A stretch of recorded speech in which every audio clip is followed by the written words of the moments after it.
Robert opened the DNA test envelope his son had ordered for a school project, expecting to see family heritage results. Instead, he saw 4 words that destroyed his world. Probability of paternity, 0%.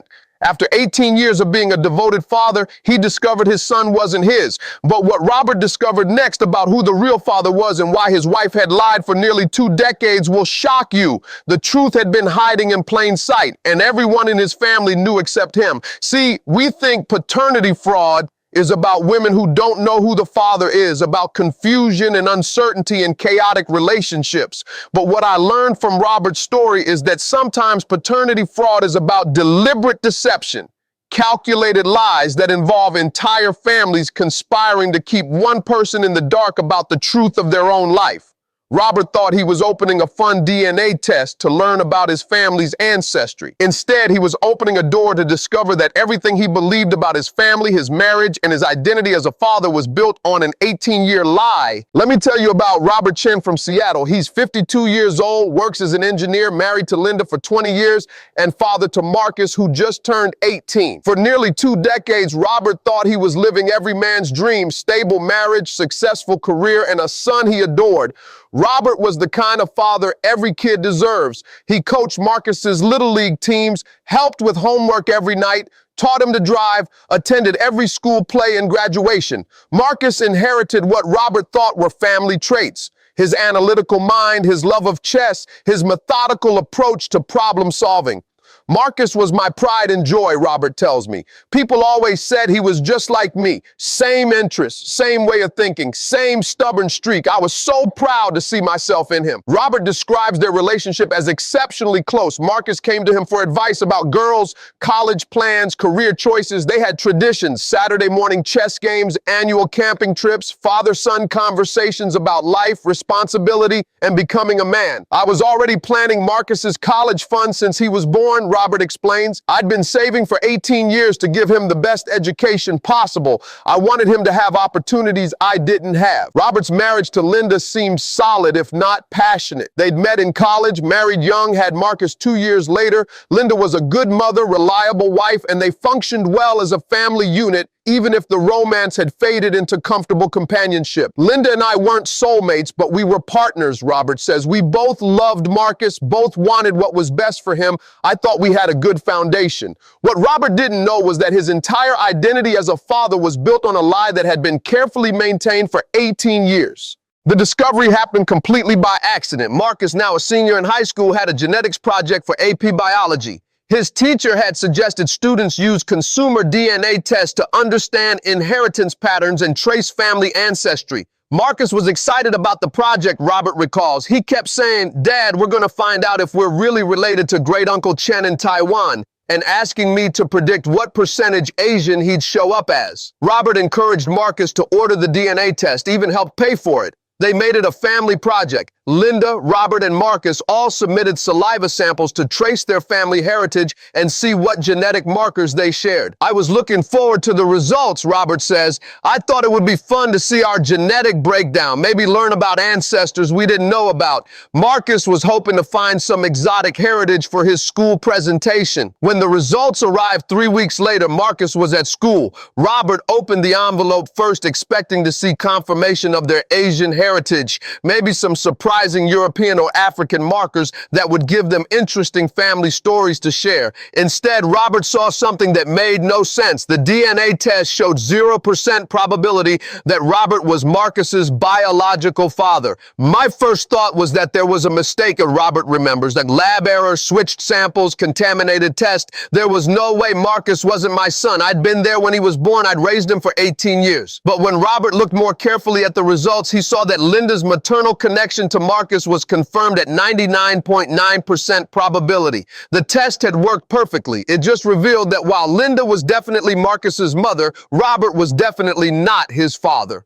Robert sat in his kitchen staring at the DNA results for 2 hours before Linda came home from work. When she walked in and saw the papers on the table, her face went white. She didn't even try to deny it, Robert recalls. She looked at the DNA test, looked at me and said, "I've been wondering when this day would come." like she'd been expecting this for 18 years. Linda's confession was devastating, not just because of the paternity fraud, but because of the scope of the deception.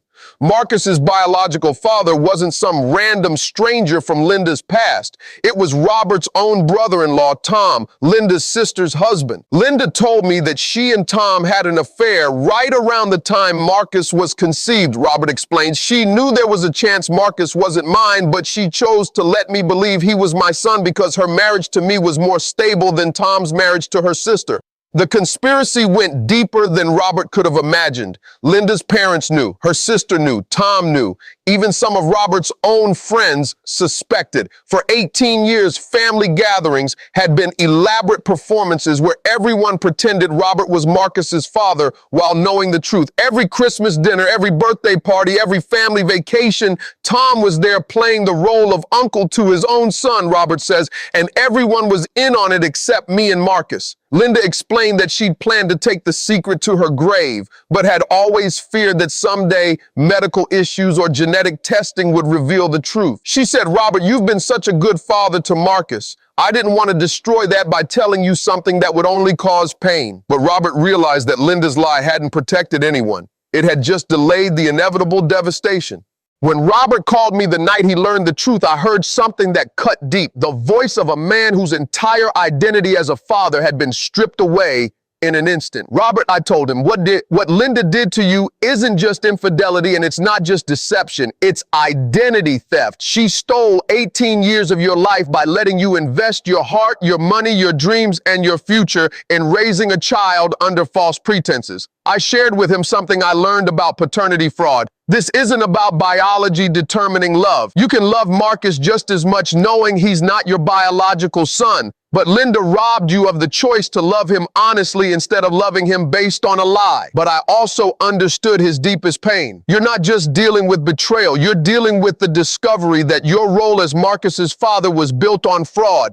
Every proud moment, every sacrifice, every plan for his future was based on a lie that everyone knew except you. I explained to Robert the difference between choosing to love a child and being tricked into loving a child. Stepfathers who choose to love non-biological children are heroes, but you were denied that choice. Linda made the decision for you by lying about paternity. Robert asked me how he could possibly maintain a relationship with Marcus when their entire bond was built on deception. I told him, your love for Marcus is real even if the circumstances that created it were false. Marcus is innocent in this situation. He's as much a victim of Linda's lies as you are. Over the next 6 months, Robert and I worked together on what I call identity recovery from paternity fraud, rebuilding your sense of self when your role as a father was based on lies. First, we addressed Robert's relationship with Marcus. Marcus didn't choose this deception, and he needs stability during this crisis. You can decide what kind of relationship you want with him going forward, but don't punish him for Linda's lies. Robert had to tell Marcus the truth about the DNA test. That conversation was devastating for both of them, but it was also an opportunity for honest connection. Second, we processed Robert's betrayal trauma. Linda didn't just lie to you, she orchestrated a family-wide conspiracy that lasted 18 years. That level of systematic deception requires specialized healing. Robert started individual therapy focused on betrayal trauma, while also considering couples counseling to decide whether his marriage could survive such massive deception. Third, we addressed the financial and legal implications. You've invested 18 years of financial support based on fraudulent paternity. You have legal options to recover some of those costs, and you need to understand your rights. 8 months after the DNA revelation, Robert made decisions that surprised everyone. He chose to maintain his relationship with Marcus while divorcing Linda and cutting contact with everyone who had participated in the conspiracy. I realized that Marcus and I had built a real relationship over 18 years, Robert explains. Biology didn't create our bond. Time, love, and shared experiences did. I wasn't going to throw that away because of Linda's lies. The breakthrough came when Marcus, after processing his own shock and anger, told Robert, "You're the only only father I've ever known. The DNA test doesn't change that for me if it doesn't change that for you. Robert's healing journey included difficult decisions about his extended relationships. Within a year of the discovery, Robert divorced Linda and received a significant settlement that included reimbursement for Marcus's educational expenses. He maintained his relationship with Marcus, who chose to live with Robert instead of Linda. Robert cut contact with Linda's family and anyone who had known about the deception. He started a new relationship with someone who had no connection to his previous social circle. Robert pursued legal action against Tom for alienation of affection and fraud. He began supporting other men who had discovered paternity fraud. Marcus thrived in Robert's custody, appreciating his choice to maintain their relationship despite the biological truth. Their bond actually grew stronger because it was now based on choice rather than assumed obligation. What Robert taught me through his paternity fraud recovery is that fatherhood is defined by commitment and love, not just biology, but that choice should be informed, not deceived. Here's what every man needs to know about paternity and relationships. First, paternity fraud is not just infidelity. It's a form of identity theft that steals years of your life based on false premises. The betrayal goes beyond cheating to systematic deception about fundamental family relationships. Second, your love for a child you've raised doesn't disappear when you learn they're not biologically yours, but you have the right to make informed decisions about your role in their life going forward. Third, family-wide conspiracies to hide paternity indicate that multiple people you trusted were willing to let you live a lie. That level of betrayal requires cutting contact with everyone involved. Fourth, the child is often as much a victim as you are. They didn't choose the deception and may be devastated to learn their family structure was built on lies. Fifth, you have legal rights to recover financial support you provided based on fraudulent paternity. Consult with attorneys who specialize in paternity fraud cases. Sixth, rebuilding trust after this level of deception requires completely new social circles. People who could keep such massive secrets can't be trusted with your future. Seventh, modern DNA testing makes paternity fraud increasingly difficult to maintain long-term. If you have doubts about paternity, testing provides definitive answers. Eighth, you can choose to maintain relationships with non-biological children you've raised, but that choice should be yours to make based on honest information, not deception. If you're facing paternity questions or have discovered paternity fraud, remember what Robert learned. Your worth as a man and as a father figure isn't determined by biology, but your choices should be based on truth, not lies. Robert lost a wife who had deceived him for 18 years, but he kept a son who chose to stay with the man who had raised him with love and commitment. Their relationship is now stronger because it's based on choice and honesty instead of assumption and deception. Linda destroyed her marriage and her relationship with her son to protect a lie. Tom lost his marriage when his wife learned about the affair and paternity fraud. The conspiracy that so many people worked to maintain ultimately destroyed multiple families